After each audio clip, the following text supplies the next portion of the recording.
Let's say I was in a hostile dispute with one of my neighbors. If I wanted to find out everything about him or her, what could I obtain about them and how much would it cost me? I actually found a private investigator willing to run queries on people's mobile phone movement for $2,500 a pop. So you're saying that a private investigator can find out pretty much anything they want rather quickly for $2,500? Yeah. Byron Tao is a journalist I met recently who just published a fascinating book about the vast surveillance network that has quietly come to entangle you and me and pretty much everyone else we know. It's probably the most complicated technological surveillance system ever constructed. And that surveillance system is built around a device that you probably have in your pocket right now. Maybe it's even playing this show for you. Whether you're an Apple devotee or Android's more your style, your smartphone feeds a system that generates meticulous records of where you've been, what you've bought, who you've been talking to, and much, much more. These systems that we're increasingly relying on for everything, they're all leaching some sort of information about us into the world, and we don't always know who listens. So, who is listening, and why does it matter? It's not just governments, it can be private investigators, it can be nosy journalists. Today, we're going to take a close look at your privacy, or what remains of it, in the digital age, and the huge, unseen marketplace where companies, individuals, and even the US government can buy up your personal information in bulk. And you'll hear just how personal some of that data can be. He zoomed in on his house and he could see that the location was possibly precise enough to show which side of the bed he was keeping his phone on. You're probably already pretty aware that on some level, your cell phone location data isn't truly private. If you have service with a major provider, you're not hiding. But you might not realize how easy it is for anyone to get a hold of that data. That includes your local police department. And while that means police can access information that can help solve crimes, it also means they don't necessarily have to go through the courts to get permission to spy on your private life. What makes it different is that it doesn't require a warrant. Police can access it whenever they want without any kind of oversight at all. I'm Peter Bergen. Welcome back to In the Room.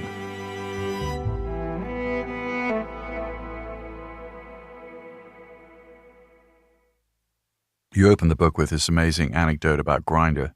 What is Grindr, and why did the Pentagon suddenly realize they had a Grindr problem? Grindr is an LGBTQ-themed hookup or dating app. It's largely used by gay men. And like almost every app that relies on location services, because Grindr connects people who are nearby, it's mostly free, and it serves ads to its users.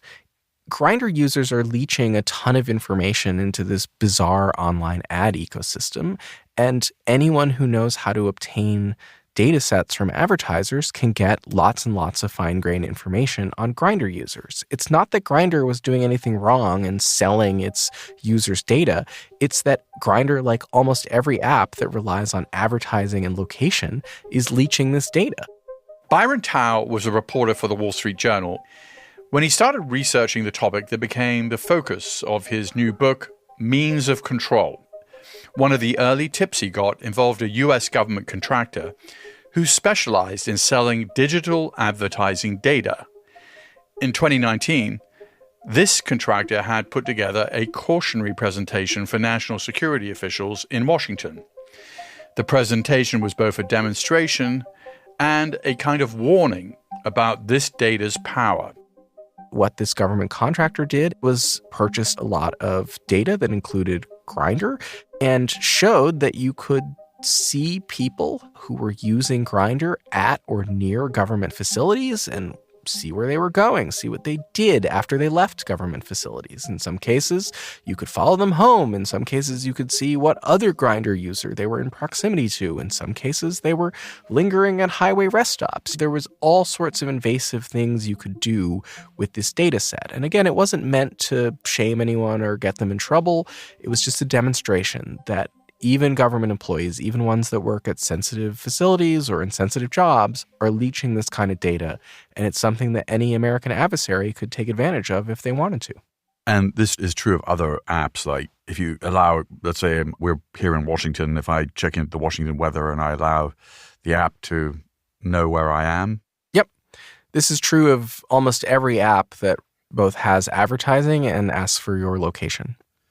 The information technology systems underlying the delivery of ads, targeted advertising to people around the world, is probably the most complicated technological surveillance system ever constructed, and it certainly wasn't built by the government. It was built by the nation's largest corporations in order to deliver people free content on the internet and free services, all because people don't want to pay 99 cents or $1.99 for software or for services. Let's say you're just installing a free ad-supported weather app on your phone. Before that app starts working, you check a little box to let it track your location, because otherwise it wouldn't know if it should give you the forecast for Tokyo or London or the place you actually live. And before you can see the chances of rain tomorrow, you'll probably also have to scroll through some really long user agreement and check a box that says you agree to all the terms you zip past without reading. And buried somewhere in those terms will likely be some kind of sentence saying that you've consented to the app sharing your data with third parties for marketing, advertising, or other purposes. Well, other purposes can be a lot of stuff. Entire surveillance programs lurk behind the terms other purposes. Your phone spies on you first and foremost for the purpose of serving you ads. Every Android or iPhone has a unique and supposedly anonymous advertising ID number assigned to it. Companies can use this number to track what apps you've installed, what web pages your device has browsed, and where your phone has physically been. Ad ID numbers are one reason why you can browse an online ad for shoes or yoga pants or underwear, and then that ad will start following you all over the internet. And here is your national weather forecast for the next... So, when you open up your weather app, it sends a message alerting an automated online marketplace that a pair of eyeballs are currently available to see some advertising. This message could tell the marketplace information like your age or current location, or, let's say, the fact you've recently been browsing a particular pair of shoes online. And a company that's put in a request to sell similar shoes to a customer like you buys your ad space. And all in an instant, this company's ad appears before your eyes inside that weather app on your phone. A lot of the legal justification that governments and corporations are using is consent. This idea that if you buy a piece of technology, if you start using it, that there's some long privacy policy or terms of service attached to that device, and that buried in there, there's all sorts of clauses that say this corporation that's made this device, that's collecting this data, can pretty much do whatever they want with it. The reality is that once you consent to data collection from a corporation, you cannot know what happens to it afterwards. To the extent that you were aware of this spying, maybe it doesn't seem like such a big deal. The people buying your data are just trying to sell you underwear or yoga pants or shoes. But these online marketplaces have made it possible for other people with the right know-how to amass huge databases tracking the locations of millions of phones over time. And some companies who've realized the surveillance potential of this information have found a new customer willing to buy all of this data. About 5 years ago, somebody at a party told me that the Pentagon was buying large amounts of mobile phone data from things like ad networks and apps, stuff like weather apps and games. And that data was being repurposed into a tracking tool to do counterterrorism, to do tracking, to do counterintelligence. Just through a purely commercial transaction, the government could buy access to the movements of billions of devices and see where people all over the world were going, including people in the United States, and that there were few laws and policies that were restraining this kind of surveillance. So for each one of us, there's this giant lake of personal data that is sort of floating around and is accessible by pretty much anybody, it sounds like. Yeah, anyone sophisticated enough to know where to look. People in the surveillance business are interested in this data because that supposedly anonymous number associated with your particular mobile device, the ad ID number, well, it isn't really anonymous. These data brokers make the claim that because there's no personal information attached to a device's movement, that there's no privacy harm. But that's not really true because our patterns in the world are unique to us. I live on Capitol Hill, I go to an office in Georgetown, and I ride my bike most days. I'm the only person that does that, right? These data brokers, when they say that, they're relying on a very technical legal argument that, yes, there's no name, there's no phone number, there's no personal information attached. But of course, you can very easily derive an identity from the movement of a phone. Because the phone keeps returning to, I'm making the address up, right. 820 13th Street Northeast in Capitol Hill. That's right. You live there, maybe there's other people who live in the building, but... Right. Once you combine it with something like a workplace or a known hobby, then you can pretty much assume identity. Well, I was fascinated by your book because it really begins with 9/11. So much of the data scraping and selling commercially available data to the government seems to be an outgrowth of the war on terror. How did that happen and why?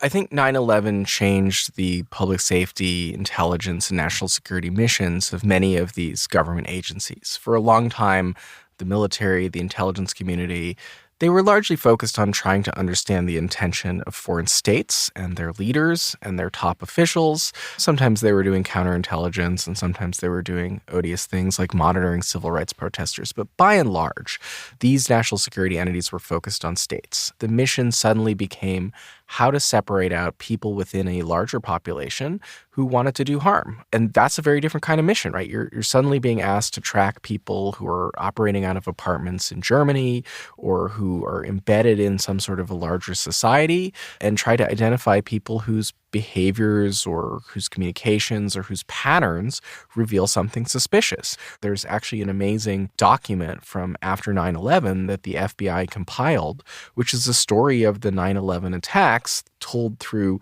what they call transactions. And most of those transactions are actually commercial transactions. Flights that the hijackers boarded, cars that they rented, where they stayed in hotels. All of ATM transactions. Exactly. Their gym memberships. All of that was categorized by the FBI as part of a way to tell the story of 9/11. And after 9/11, all sorts of smart researchers began asking themselves, well, if we could get bulk amounts of data up front and start scanning for patterns like the ones the terrorists showed, would it be possible to potentially prevent attacks? It seems that there's some traps there because let's use some hypotheticals. You know, you're a Muslim male aged 25 who attends mosque relatively frequently. You happen to go to a deli where at one point one of the 9/11 hijackers also went to that deli. I mean, I presume you're getting just tsunamis of false positives. I mean, as far as I can recall, having studied the 9/11 attacks pretty carefully, there was only one real sleeper cell in the United States. His name was al-Mari. He arrived the day before 9/11, and he clearly was part of al-Qaeda. He pled to that in 2009. I think it was just old-fashioned police work that found him. I mean, it wasn't like he was found through some massive trawl through data. True. And if you look at some of the early data broker efforts to try to identify suspicious people, they ended up sweeping up hundreds of thousands of people, and most of those people were of Middle Eastern origin or Middle Eastern descent. And so a lot of it, especially early on, was quite ham-fisted. Tao has a fascinating example of ham-fisted post-9/11 surveillance that focuses on a prayer app used by Muslims all over the world. As part of researching this book, I stumbled upon a bit of malware that seemed to be in predominantly Muslim-themed apps in many cases. One of them was called Al-Mozain. It was an app that helped determine what time you should do the daily Islamic prayer. And it had this very strange piece of software in it that was doing things like scanning the Wi-Fi network around the phone. It was collecting all sorts of information about the phone that wasn't really necessary. Tao says the prayer app has been downloaded more than 10 million times. The app pointed its customers in the exact direction of Mecca, and indicated precisely correct times of day to pray. The app also contained a piece of malicious code that was spying on whoever used it. This bit of code hoovered up information about a customer's location, identity, and social connections. The researchers suspected that this bit of computer code was in millions of phones. We traced it back to a Panamanian-based company that had gone around the world and told developers that, hey, we have this little piece of software. We're doing sort of network measurement on behalf of, big telecom companies or whatever. And if you just put this computer code in your app, we will send you money and you will send us data. As we traced back who owned this Panamanian company, it seemed to resolve back to some defense contractors in the United States. In the 20th century, George Orwell wrote 1984 with the idea that the state wanted to survey everything about you. There's that wonderful film about the Stasi called The Lives of Others, set in East Germany when it was communist, and essentially the Stasi knew everything about you because they had a network of informants everywhere. But that model is basically not at all what has happened. I mean, what has happened is that we have just voluntarily given up the right to privacy, either because we're too lazy to look into it or because we just don't care or life is too convenient. It is a very interesting development that in our free societies, we have traded away so much of our privacy for convenience.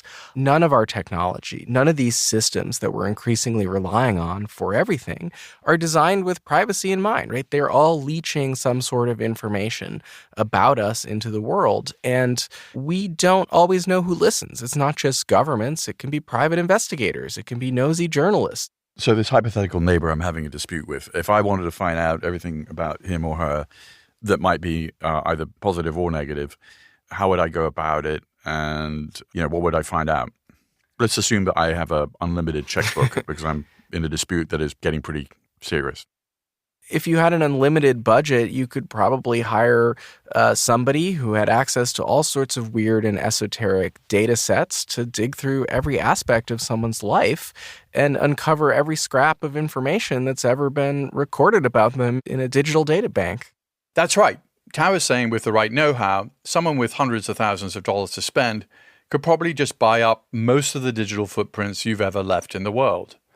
And that's because billions of dollars have been spent by advertisers and tech companies setting up this surveillance network, which few people outside of this obscure industry understand. But a small and shadowy group of security companies have started selling this data to spy agencies and sometimes private investigators. Yeah, I hired one as part of doing the research for my book. $2,500 for access to location. So we're talking about location data brokers in this book a lot. And those are brokers who collect information about the movement of things, usually phones, but often sometimes cars at this point now. So this is where we get into sort of weird stuff. Like if your neighbor goes to a psychiatrist's office every Wednesday, or they go to a sexual health clinic that specializes in treating erectile dysfunction, or if their daughter is at an eating disorder camp or whatever. Once you start talking about people's physical movements in the world, that's when you can really start to see some interesting stuff. Are they cheating on their spouse? Do they go home every night? Do they go to a motel at the middle of the day and stay for 2 hours and then go back to the office? All sorts of possibilities when you get that kind of data. Just to give you an idea of how invasive the possibilities can be, Tao told me about a U.S. Department of Homeland Security official that he met who was trying out a new commercial location data tool and decided to test it on himself. What he told me is that he looked himself up at one point when he got access to this tool, which had the location of phones, and he zoomed in on his house. And then he zoomed in closer to his bedroom, and then specifically to his bed. And he could see that there was one phone to the right and one phone to the left overnight. And he realized that one of those phones was his wife and one of those phones was his, and that the location was possibly precise enough to show which side of the bed he was keeping his phone on. That is what the data showed when he looked himself up. And, this is the same data set that law enforcement is relying on to try to solve crimes and to do all sorts of other things. When Tao is talking about law enforcement, he doesn't mean the feds. He's talking about local cops, maybe in your town, tapping location data from cell phones to solve crimes. Some of this is the commercial advertising data bought on the open market that you just heard about. And you'll hear some more about that in a few minutes. But first, I want to talk about a far more common way that local police are using location data from phones like yours. And to do that, I need you to meet a guy named Eric Grabsky. I help attorneys figure out where people are. Grabsky is a private investigator with a company called Invista Forensics. Law firms often hire him to defend people accused of crimes. But in a previous life, Grabsky used to work for the cops. If you ask some of my old partners from when I was in law enforcement, I went to the dark side. Over the 3 years he worked for the state of South Carolina's law enforcement division, Grabsky spent most of his time tracking people via their cell phone data. We were people finders. That was the long and short of it right there. My particular job was specifically to take a look at the digital evidence that had location information in order to help pinpoint exactly where someone was. Every 7 seconds or so, your mobile phone pings a signal to the cell towers nearby. Phone companies keep records of all these contacts, and police have realized they could review these records to find out if someone was present at the time and place where a crime happened. Cell towers can cover large geographical areas, so the location data isn't nearly as precise as that blue dot on Google Maps. But this form of tracking is much harder to opt out of. If you are paying for cell service, your cell phone is going to be communicating with cell towers, period. Because what you're doing when you pay your bill is you're saying, yes, I want to use your service. If you have service with a major provider, you're not hiding. These records can show what part of town you were in and who you've been communicating with. Police need to go to court before they can dig into this kind of information. The same is also true for the location data held by Google. It depends on the jurisdiction, but that could either be a court order or a search warrant. So they'll write up an affidavit. Someone will write up an affidavit to say, this is the reason why we want to go and track Peter's phone. He's wanted for these crimes, or these are the reason, these are the exigent circumstances, whatever it is that allows then a judge to say, okay, yep, we'll allow it. And once a judge allows it, there's an impressive amount that police can learn about a suspect. What I'm going to be able to tell is basically what I call a pattern of life. I conduct this analysis all the time. So we can go back and see if, hey, looks like he checked in at the airport right around this time, made a call to his wife. It looks like he's traveling to Las Vegas. Okay, that coincides with the conference that we know he attended. All right, good to go. So we can essentially trace back your comings and goings, where you went and who you were calling, who you were talking to. And Grabsky says this information becomes evidence in all kinds of criminal court cases. Anything from a theft, robbery, all the way up to murder. Grabsky used to be in the business of finding certainty with this data for the prosecution. Nowadays, more often than not, he's working for the defense. You might say now that Grabsky's in the business of doubt. And he says his experience has taught him that cell tower data isn't always as precise as a layperson might think. There are some records that we know that aren't as reliable as other types of records. There are times where there is some doubt, right? And so it's very important for the court to understand that while this can be used in live investigations, and it can be helpful certainly for locating potentially where a phone was historically, it's not necessarily completely foolproof, because we still can't say that, the phone wasn't next door. Grabsky says he's seen prosecutions overstate the precision of cell tower data in lots of ways. But maybe the most common one is prosecutors exaggerating the coverage area of a cell tower to include an unrealistically distant crime scene. I've seen it where we had a crime scene on the north side of Atlanta and a tower was being used on the south side of Atlanta. I'm talking miles and miles apart. One tower isn't going to cover all of Atlanta. So folks like me come in to say, hang on a second, this isn't the way that these networks operate. It's impossible actually for that to occur. And here's why. From cell tower location information, it's not quite as cool as CSI makes it out to be. Grabsky's not saying that police shouldn't use cell phone tracking data to catch criminals. He thinks it's a necessary tool for anyone trying to police an increasingly digital world. Grabsky just thinks it's important that police don't act like secret police. He thinks local investigators rightly need to get a judge's permission before delving into your cell phone records. And he thinks the accused should be given a chance to challenge those records in court. People are in prison because of this stuff. It is used very frequently in our court system, and there's a lot of weight being put on it, obviously, because we all have cell phones. If your cell phone records are being used against you, definitely make sure that you've got the right person in your corner to either say, yeah, this doesn't look too great for you, or, hey, hang on a second, we got an issue here and we need to raise this issue. It can be easily misrepresented, and it's often enough that it should raise a concern. We've been fortunate enough to get a few cases where we had some charges dismissed or not prosecuted because we were able to show, hey, look, actually, if you analyze these records properly, that phone could not have been at the crime scene. And sometimes those are on murder cases where this defendant's been sitting in jail for years. I mentioned before that I was going to come back to the other kind of cell phone data, the stuff that's for sale on the open market, where no one needs a judge's permission to buy or use it. Like the data that showed a Homeland Security official what side of bed he slept on. This is the data at the heart of our story about U.S. intelligence agencies tapping into this new form of surveillance in the wake of 9/11. And I want to come back to it because of the next turn this story took. That's when local police started tapping into this commercial location data too. And so I want you to meet another veteran of local policing. His name is Davin Hall. And he isn't the kind of guy who craves the spotlight. I work in front of a computer screen and am happy to do so. Don't like cameras, don't like being recorded. I'm very uncomfortable right now. Hall worked for the police department in Greensboro, North Carolina for 6 years. 3 years as a crime analyst and another 3 as the supervisor for the crime analysis unit. Our primary task was identifying crime trends that were going on in the city. Basically just trying to interrupt those crime patterns for the overall purpose of crime reduction. Hall says his attraction to the work was simple. He wanted to help people, to protect and to serve. But while he was a police officer, he says he saw some things that disturbed him.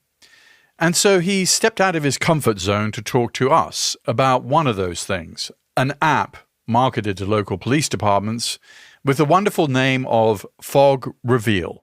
It was described as kind of a data gathering tool that would collect cell phone information for the purposes of identifying suspects in a crime. Hall says higher-ups at the police department asked his team, the crime analysis unit, to take charge of using Fog Reveal in investigations. The idea was to find and identify people using commercial ad data. Remember ad ID numbers? It's a long string of numbers and characters and looks kind of just like random gibberish. Those numbers assigned to a person's phone that help businesses track where you've been, what you're buying, or thinking about buying, they're part of why that ad for shoes or yoga pants or underwear keeps following you all over the internet. This new tool was taking that technology to help local cops follow you all around town. Fog Reveal captures that ad ID number and the location and time of those pings, and then provides that to their customers, primarily law enforcement. Hall said when he saw the Fog Reveal interface up and running, it looked a little bit like Google Maps. It's just like a map on your screen, and you can pan around, zoom in and zoom out. Sort of like a map that you use to find directions for where you're going to go to the restaurant or wherever. Except in this case, you're putting in information on tracking people. And he said you track people by first drawing boxes around a location of interest, like, say, the scene of a couple of robberies that you're investigating, to see whose cell phones showed up there. It's called geofencing. So then if you had a burglary over here and you had a burglary over there and you thought that they were the same person, draw a circle around one, get all the mobile devices that were in that area. Draw a circle around the other one, get all the mobile device numbers that were in that area, and then take those two lists and overlay them to see if there was a unique number that shows up. Once you've found a unique cell phone that shows up at both crime scenes at the right time, you've got a potential suspect. And next, Hall said, you could take that suspect's ad ID number and run it through a different tool offered by Fog Reveal. You input a single ad ID number, and then it returns all the data associated with that ad ID number. And it connects all the points where that device pinged. And then it draws a line connecting all those points so you can see kind of a path that this device has taken over the past 30 days.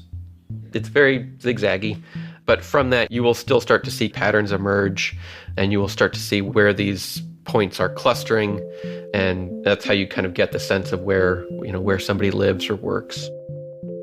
This is what former police officer Eric Grabsky would call a person's pattern of life. But in this case, no detective had to show cause or ask a judge for permission to burrow into this person's life. The investigator simply bought the information from Fog Reveal, who bought it on the digital advertising market. What makes it different is that it doesn't require a warrant. Police can access it whenever they want and can perform as many searches as they want without any kind of oversight at all. And once Hall realized that, he started to get concerned. What made me the most uncomfortable was that it was very clearly a workaround to violate Fourth Amendment rights. The Fourth Amendment of the U.S. Constitution is the one that protects against unreasonable searches by the government. Hall started looking up court cases, and then he took his concerns to the attorneys at the Greensboro Police Department. They told him the ad ID numbers weren't personally identifiable information because no names were attached, because the data was technically anonymous. And they said no warrants were needed. Hall wasn't buying it. It's absolutely not anonymous. I think that's absurd. If it was anonymous, it wouldn't be of any use to the police at all. We wouldn't be having this conversation. Hall's point is that once you know where someone works all day, where they hang out for fun, and where they lay their head at night, you know who they are.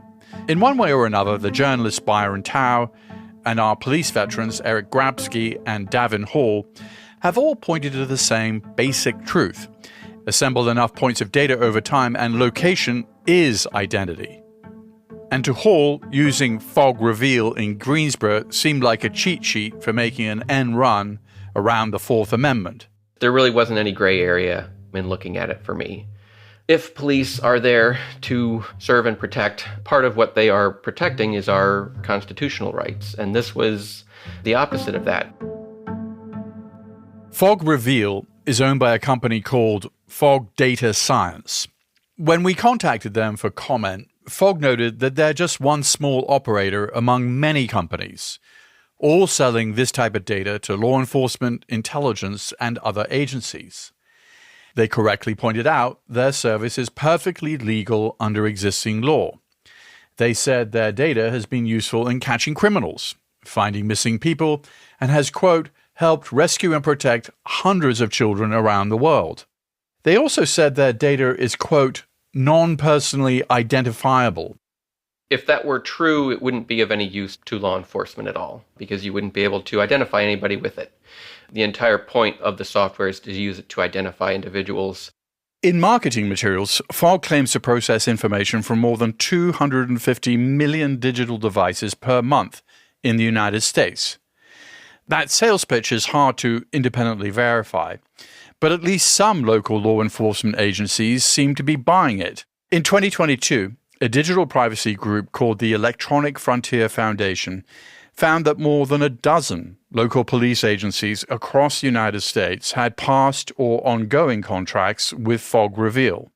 It allows the police to conduct searches in ways that they would not be able to otherwise, using technology to peer deeply into the lives of any member of the public without any kind of judicial oversight, no outside agencies looking at what's going on, no watchdog groups. Hall says, to his understanding, the Greensboro Department has let their Fog Reveal subscription lapse. It could be that not enough suspects have installed location tracking apps to make Fog Reveal as powerful as advertised. But Hall says that's really besides the point. It's what comes next that worries him. The tools that are being developed to sift through and analyze that data are becoming more and more powerful. Honestly, there's almost too many ways in which we are surveilled at this point. It's kind of a losing battle. The police have not demonstrated that they can be trusted with this kind of technology. Hall has a particular and personal perspective on all this. In his years with the police department, he said he became more broadly disenchanted with policing in general. He came to believe that the system policed communities unequally and failed in the service and protection mission that he'd signed up for. Hall quit the department in 2020. His concerns about fog reveal and location tracking weren't the reason for his leaving, but he saw the program as a symptom of the larger issues that spurred his departure. I look like a white man. I don't draw the attention of the police in ways that are discriminatory. Black people are policed differently than white people in this country. Hispanic people are policed differently. And what these tools do is it directs their efforts more intensely on these marginalized populations. And Hall's worries about warrantless location tracking go beyond legal concerns about the Fourth Amendment. He worries about people who might be targeted with tech like this, whether they're committing crimes or not. There's a lot of work that the government does to identify who people are who are doing things that they don't like that aren't necessarily illegal. Those geofences that you heard about, police can draw them around crime scenes. But if they don't need warrants, they could also draw them around other locations too. You could draw that geofence around abortion clinics, and you would get all the ad ID numbers that are coming back from there. For something like a protest, they're often kind of localized in an area. Draw that around the area where you know protesters are congregating, and now you have a whole list of these device numbers. The problem isn't the data. The problem isn't all of this information. The problem is who's looking at that information and what they might do with it down the road. I heard somewhere that in East Germany, before the collapse of the Berlin Wall, that 1 in 6 people were informants to the Stasi. And there were, miles of filing cabinets basically with records. That amount of data, it's a small fraction of the digital data that we are producing on a daily basis. There's not really much of a comparison right now to any other point in history. The Stasi were some of the most feared secret police in modern history. And even if the ratio is closer to 1 informant for every 60 citizens, I take his point. It was a hell of a lot of surveillance. In its 4-decade existence, the Stasi managed to generate a volume of records that roughly equaled everything Germany had produced to that point since the Middle Ages. And in today's digital fishbowl, you and I and everyone we know are probably generating a much bigger record of surveillance than that. Maybe you're hearing all this and saying, look, I'm a law-abiding citizen. What's the big deal? And, I'm a law-abiding citizen too, at least right now. But that has as much to do with the state of the law as it does the state of my behavior, because laws can change. A protest you attended could be declared an illegal riot. A doctor visit to help jumpstart a pregnancy or to end one could suddenly become a crime. Many fertility clinics have paused treatments over fears they could be prosecuted. What happens if somebody leaves Missouri and goes to Illinois for an abortion? To what extent will they be surveilled or criminalized? New warnings for women who use fertility apps. Could that data be used to surveil pregnant women? Fog Data Science told us that the data aggregators that supply Fog services have implemented policies to avoid collecting phone signals from, quote, sensitive locations, like medical facilities. Without independent oversight, we're left taking Fog's word for it about how that would work, or even if it's technically feasible. Some US tech companies are taking small steps to limit how much location data they track. Apple's recent iPhone updates have started disabling location tracking in many apps by default. Google says it intends to stop storing users' location history data on its servers by the end of 2024. But that can't change the fact that anyone with a smartphone long ago surrendered to a situation where, to borrow a line from Thomas Pynchon, all the cats are jumping out of all the bags and even beginning to mingle. I would say the trends are a bit alarming, right? Like, in general, we are trending towards more government access to private information. And we're also trending towards putting more and more of our private information in the hands of corporations. And once we do that, we lose some control over what happens to it. There's a famous quote from Henry Stimson when he was U.S. Secretary of State in the 1920s, which is, "Gentlemen don't open each other's mail." Seems like we're kind of a long way from that. We are a long way from that.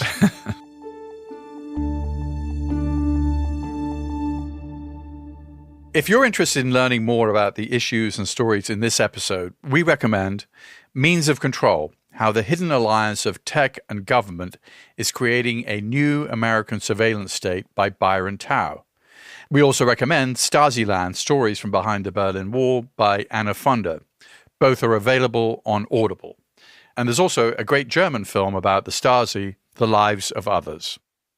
And a quick note about the show. For the next few weeks, you won't be hearing from us. We'll be busy working on a bunch of new episodes and returning to our regular weekly schedule in mid-August. And that's also when we'll be moving exclusively to Audible, where you'll still be able to hear the show for free, and to the SiriusXM app. I hope you will stay with us.